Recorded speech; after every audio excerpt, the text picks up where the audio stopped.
జై వాసవి మాత. నా పేరు హరీష్ అండి. నేను నిజామాబాద్ నుంచి వచ్చాను. ఇక్కడ బీటెక్ కంప్లీట్ అయిపోయింది. ఇప్పుడు జాబ్ చేస్తున్నాను. మా నాన్నగారి పేరు నాగరాజు, మా అమ్మగారి పేరు లత. మా నాన్నగారు ఒక చిన్న కిరాణా షాప్ పెట్టుకొని నిజామాబాద్లో ఉండి నాకు ఇక్కడ చదివిస్తున్నారు. ఇప్పుడు ఇలా నేను లైవ్ రావడానికి కారణం ఏంటంటే నా బాధ చెప్పుకోవడానికి అండి.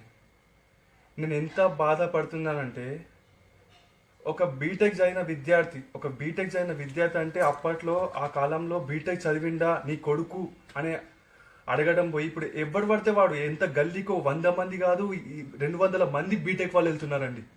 సరే అప్పుడు అయిపోయింది, నా చదువు అయిపోయింది, నేను బీటెక్ అయిపోయింది. ఇప్పుడు నేను ఒక జాబ్ చేస్తున్నాను. నాకు 15,000 శాలరీ వస్తుందండి. హైదరాబాద్లో 15,000 శాలరీ ఎక్కడ సరిపోతుంది నాకు? నేను ఉండేది ఎల్బీ నగర్. ఎందుకుంటున్నానంటే ఎల్బీ నగర్ అక్కడ తక్కువ బడ్జెట్ నాకు అయిపోతుంది. 15,000 నేను ఎల్బీ నగర్ నుంచి అన్నపూర్ణ స్టేషన్ దగ్గర నా ఆఫీస్ బంజారా హిల్స్, అక్కడి వరకు డైలీ ట్రావెలింగ్ అవుతుందండి. ఎంత కష్టపడుతుందంటే ట్రావెలింగ్కి అది ఎంత బాధ ఉంటుంది. నా నైట్ షిఫ్ట్, నేను డే షిఫ్ట్ అయితే నాకు శాలరీ తక్కువ వస్తుంది. నైట్ షిఫ్ట్ కాబట్టి నేను ఎంత కష్టపడుతుందంటే డైలీ అక్కడి నుంచి ఇక్కడ రావడానికి నా పెట్రోల్ కానీ అది ఫుడ్ కానీ ఏదైనా కానీ అది నా కష్టం ఎంత భరిస్తున్నానంటే ఏ జాబ్స్ లేవు. ఎందుకు లేవంటే నేను చెప్పలేను. ఎందుకంటే మొన్న వెళ్ళానండి నేను 1 వీక్ బ్యాక్, ఒక 10 days బ్యాక్ మేళా అయింది. ఆర్మూర్లో మేళా అయిందని అందరికి తెలుసు. జీవనన్న గారు ఎమ్మెల్యే గారు నిర్వహించిన మేళా అది. అక్కడికి వెళ్తే 25,000 పీపుల్, 10 to 25,000 పీపుల్ వచ్చారండి. ఒక్కొక్కడు 2-3 కిలోమీటర్స్ లైన్ అంటే వాళ్ళు లోపల రావడానికే హాఫ్ అన్ అవర్ అంటున్నాను, మధ్యాహ్నం అవుతుంది. లోపల రావడానికే మధ్యాహ్నం అయితే వాళ్ళు ఎప్పుడు ఇంటర్వ్యూ కండక్ట్ చేస్తారండి?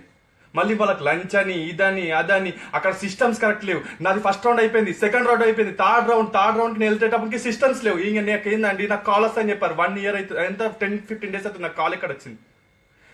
ఇవన్నిటికీ కారణం అనేది మా నాన్నగారు వైశ్యాస్లో పుట్టారండి.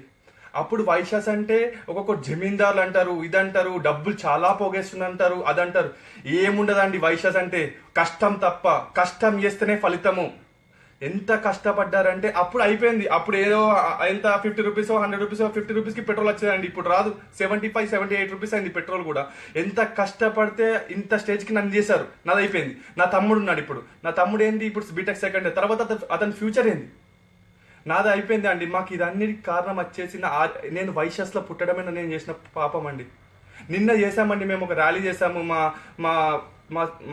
అందరూ మా కమిటీ వాళ్ళు అందరు కలిసి ఒక ర్యాలీ చేశారు. అన్ని ఎవ్రీథింగ్ దేనికోసం అంటే మాకు కార్పొరేషన్ కావాలండి.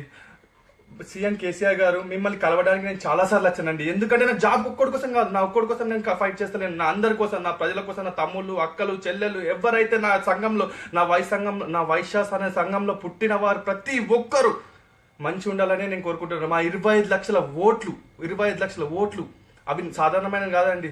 మా గణేష్ గుప్తా గారు వైశ్యులే. నేను అతను ఆయన గెలవగానే ఎంత సంతోషపడ్డానంటే ఫస్ట్ వ్యక్తిని నేను వేసాను టీఆర్ఎస్ కి గణేష్ గుప్తా గారి కంటే నేనండి. మార్నింగ్ పొద్దున లేవగానే ఫస్ట్ వెళ్ళాను. నేను ఇప్పటి వరకు ఓటేసింది ఫస్ట్ వ్యక్తి గణేష్ గుప్తా గారండి.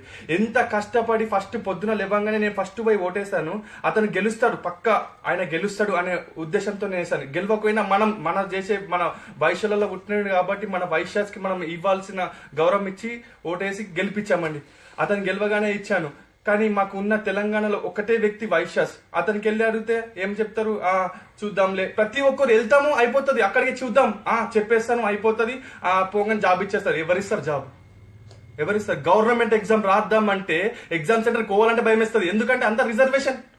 పోయేవరకంటే వాళ్ళకి 60% వస్తుంది, మాకు 20% వస్తే ఇస్తారు. 20 మార్క్స్ వస్తే 20 మార్క్స్ మాకు కాదు, 60 మార్క్స్ రాస్తే మాకు జాబ్ ఇస్తారు. వాళ్ళకేమో 20-30 ఇస్తారు. వాళ్ళకే వాళ్ళ ఓటే చెల్లుతుందా? మా ఓటు చెల్లదా? ఇంకేం చేయాలండి? మేము ఎంత కష్టపడి మా అమ్మ నాన్న నన్ను ఎంత కష్టపడి చదివించారు. మా నాన్న రోజు ఎంత కష్టపడతాడో, ఎంత చేస్తాడో నాకు తెలుసు. ఎందుకంటే మా డాడీ, మా ఫ్యామిలీ గురించి నాకే తెలుస్తుంది, మీకు ఎవరికి తెలియదు. నా కష్టం ఇంకెంతమంది అనుభవిస్తున్నారు అని నేను ఈ లైవ్ లోకి వచ్చానండి. ఇంకా చెప్పాల్సింది చాలా ఉంది. దయచేసి సీఎం గారు మాకు కార్పొరేషన్ కలిగించండి. కుల ఉద్యోగాలు అన్ని మాకు సౌకర్యంగా చేయండి ప్లీజ్. ఇది నా ఒక్కడి వేదన కాదండి, చాలా 25 లక్షల మంది వేదన. ప్లీజ్, నిన్న అందుకోసమే ఒక 1000 మందితో చేద్దామని చూసామండి. కనీసం మీడియాని కూడా మీ వరకు వస్తుందని మీడియాని కూడా రానియకుండా చేశారండి. పోలీస్ వాళ్ళు తీసుకెళ్లిపోయారు. అసలు ఒక నిమిషం 1 సెకండ్ కూడా నడిచి అంటే మా భేదం చెప్పుకోనియకుండా పోలీస్ వాళ్ళు మీడియా ఆపేసడం కానీ ఎవరు ఆపేసారో తెలియదు. మీడియా మేము 10-15 డేస్ నుంచి మేము మీడియాతో కాంటాక్ట్ ఉన్నామండి. వాళ్ళు ఆ టైంకి ఫోన్ స్విచ్ ఆఫ్ పెట్టుకున్నారు. కనీసం మీడియా వచ్చి మా ఆవేదన చెప్పుకోవడానికి కూడా మాకు వీలు కాకుండా సోషల్ మీడియా ద్వారా మేము చెప్దామని ఈ ట్రయల్ చేసాం. అందుకోసమే మేము ముందుకు వచ్చామని. Thank you. మా బాధ మీరు విన్నట్టయితే కంపల్సరీ, నా బాధ ఒక్కడిది కాదు, నా ఒక్కడి కోసం నేను నేను చెప్తలేనండి లైవ్ లా, మా 25 లక్షల మంది కోసం చెప్తున్నాను. ప్లీజ్ అండి, please share this video please. Thank you.